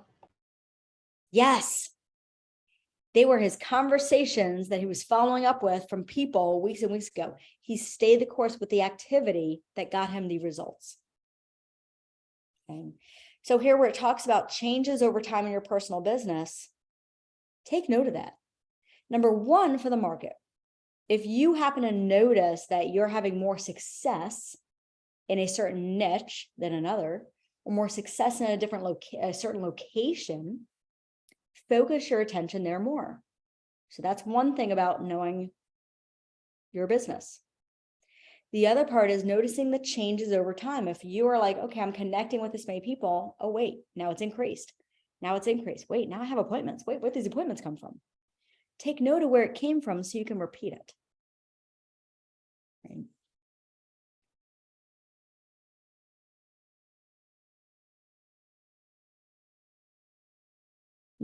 Knowing your clientele, who are your buyers? Who are the sellers? Do you notice any trends? When we talk about market, do you notice any trends with them? Right? You might find that you notice trends of buyers who have extra cash to spend. That would be an amazing trend. You might find a trend of buyers who are first-time home buyers who are renting and they're finally like, oh my God, I'm seeing the market kind of now make this change and prices aren't crazy anymore, right? People are not offering the 15, 20, 30,000 above asking anymore. Maybe it's time to buy. That's actually the trend we're seeing right now. a number of renters ready to buy because they're seeing the market shift to where they can actually, they feel as if they can afford things.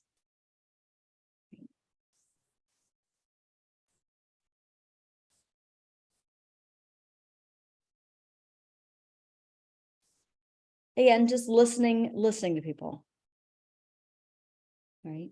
This could be multiple avenues, listening to people in the office. Go into your office, talk to a top producer, be like, hey, what do you see in your market? Like, what are you coming across in your business? They'll tell you. If not, go to someone else. Stephanie, I see a hand raised. Well, I know this sounds like a stupid question, but who was he talking to? Was he like going to the grocery store talking to people? Was he calling expireds? Who was he talking to? 20 people a day? So he had 3 sources, which, by the way, every single agent needs to have 3 sources. Okay. Now, that's going to be one of the Ignite classes. So I'm not going to dive deep into that. Just know that there is a great article. I'm going to put it in the chat box. Hold on. So if you go to,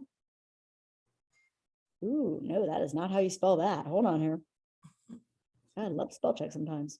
Okay, so if you go to, don't do it right now, but if you go to outfront.kw.com, it's an online magazine and there's blogs.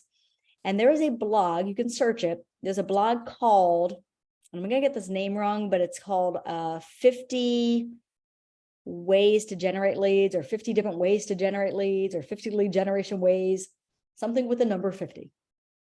So if you go to the search and type in the number 50, it should come up. And it's literally a page. By the way, it also exists in the Millionaire Real Estate Agent Red Book. There is a page that lists tons of sources. So picking your 3 sources, like, what do I want to tap into? You might not know how to do them yet, but select them and learn, right?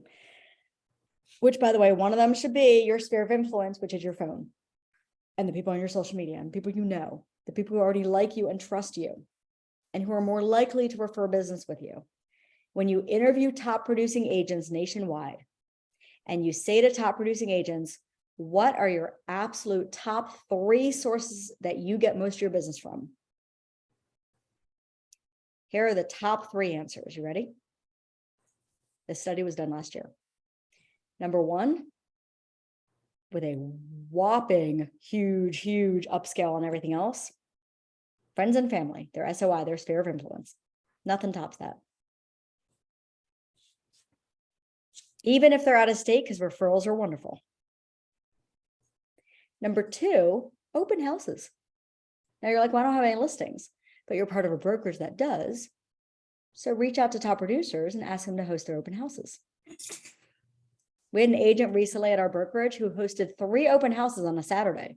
She literally lined up 3 in one day to then sleep on Sunday. Now she mapped it out to be like driving time, setup time, and all of that, but she had 3 open houses in one day.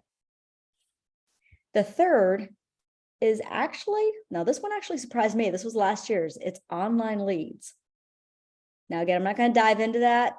Go to, if you have a Market Center tech trainer or coach, a team leader, you can reach out and be like, what are online leads?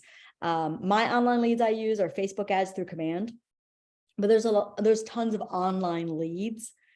Anything that basically is generated from the internet and comes to you is considered online. Facebook is the internet. So those are just 3 I named. Some of you might be like, I don't like any of those. Okay, don't choose them then. Choose your own 3. For him, he had his sphere of influence. He did open houses. And what was his third? Oh, his third was expireds. That's a whole nother topic. We don't have time for that. All right. So here's the thing. I'm not going to go into all the technology. If you're with Keller Williams, there is Command, there's the consumer app. There's so many, there's so much technology that you can use to leverage your time, leverage your business, help you in your business, right? That if you haven't tapped into it yet, make a plan. It could be a 90-day plan. It's not one day. You're not going to learn it in one day. I'm a techie person. It took me a year to learn this. Right? But make a plan and be like, okay, I'm going to just get in here and learn one thing per week. Or maybe spend 15 minutes a day on it. It's all about everything we do in real estate. Everything we do in real estate is about, are we making incremental improvements to ourselves and our business? Did we make the choice today to focus on our real estate business? By the way, don't beat yourself up. If you didn't, we all have those days, trust me. If you didn't, how can you do it tomorrow, and will you? Right?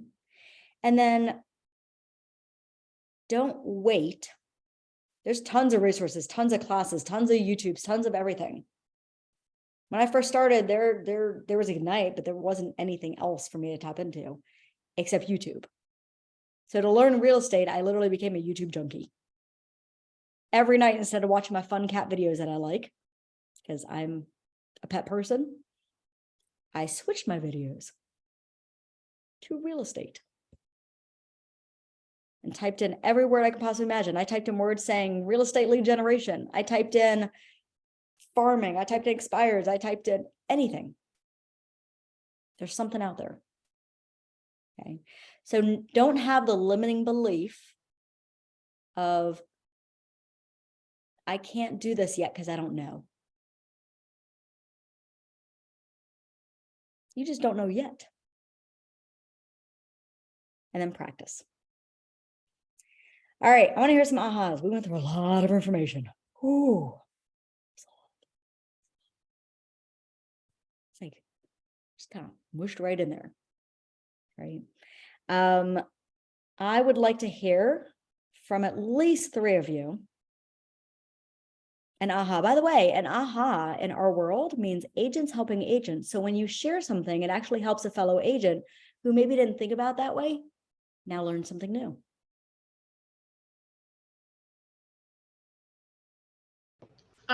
It was an aha for me to hear someone say that it's not uncommon for other agents to be like more perfectionists and want to know everything before we get started, and it's okay to not know everything before we get started.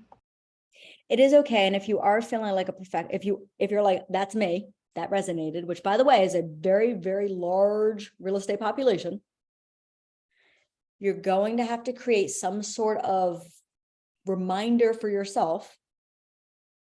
There's an agent I coach who literally wrote it on her mirror in her bathroom and sent me a picture of this, by the way.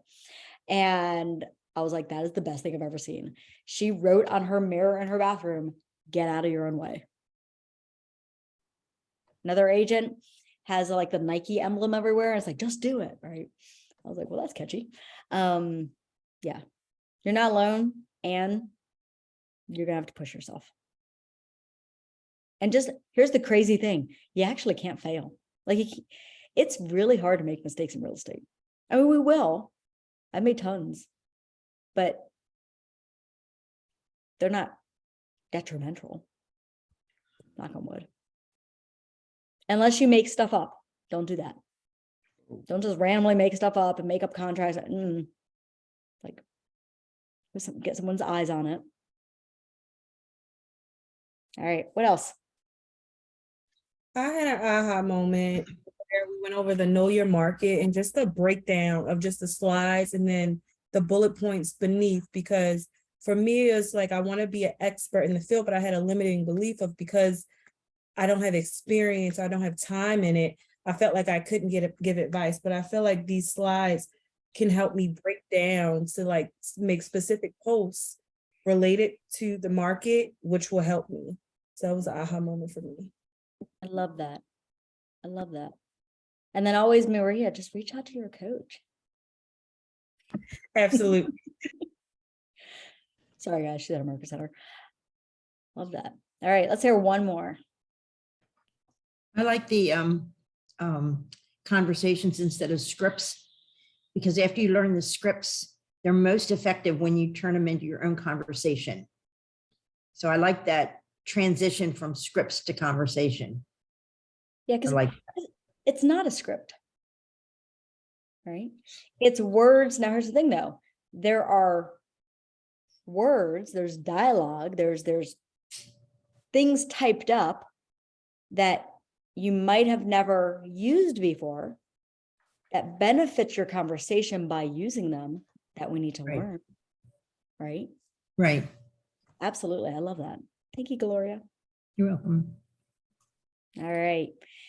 So I'll give you, and what I would like to do is send you off with 2 things to do. And you have 24 hours to do them, because there is a Harvard study done that said that if we don't do an action after training within 24 hours, we have a 2% chance of ever doing it. And coaching over 400 to 500 agents over the past few years, that is a true statement. So you guys ready for your 2 things to do within 24 hours, meaning by tomorrow night at 8 o'clock. Number 1, connect with how many people? Minimum. 20? No, 15? Oh, I love 20. 10. We'll take 20. I was Oh, going to say 10. 10. I was going to say 10. And you're working up to 20. That is actually the magic number, yes. Connect with 10 people between tonight and tomorrow night, 8 o'clock. Friends, family, go to a grocery store, wherever you want to do it. So media. if, sorry, so Go if ahead. those people that you connect with, meaning you talk to them, but they don't want to do anything that day, how do you get them to allow you to put them in your database? Ooh, God, I love that question. Okay, so really, really fast, because I have to answer that. I can't not answer that. Number 1, don't ask them. Don't be like, hey, can I put you in my database? What you want to do is be like, so let's say I talk to someone, I meet Amber at Target, and we're standing in line, and I'm wearing, oh, by the way, totally new there. Okay, I watched the show Friends. All right. Real estate gear speaks for it for you when you're out in public. Amazon's a great place for it.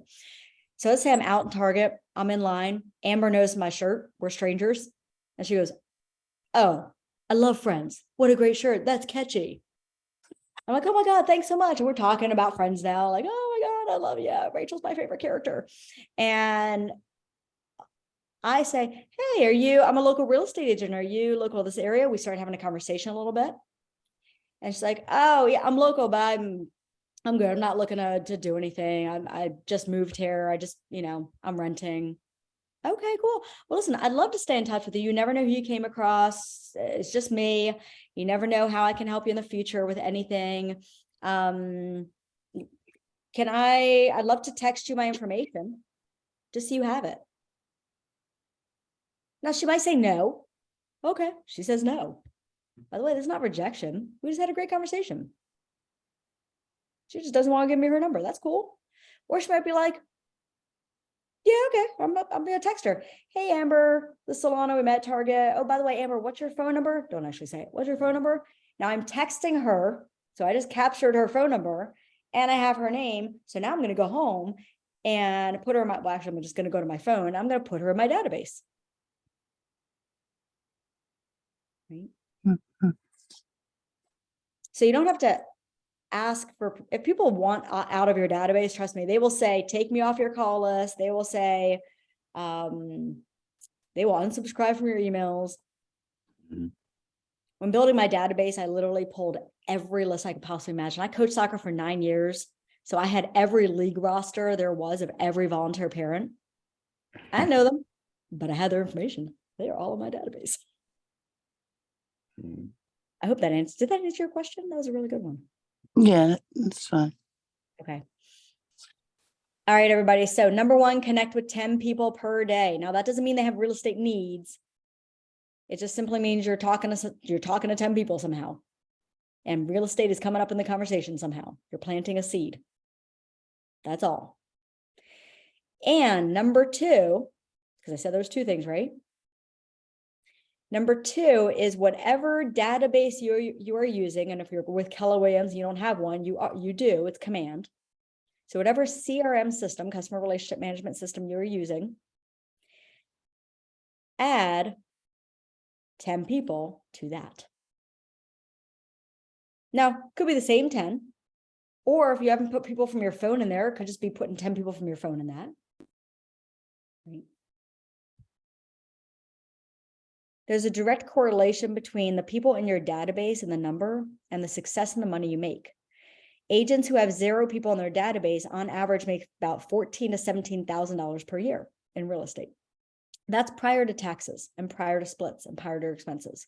So you really are making about $6,000 in real estate per year if you have 0 people in your database.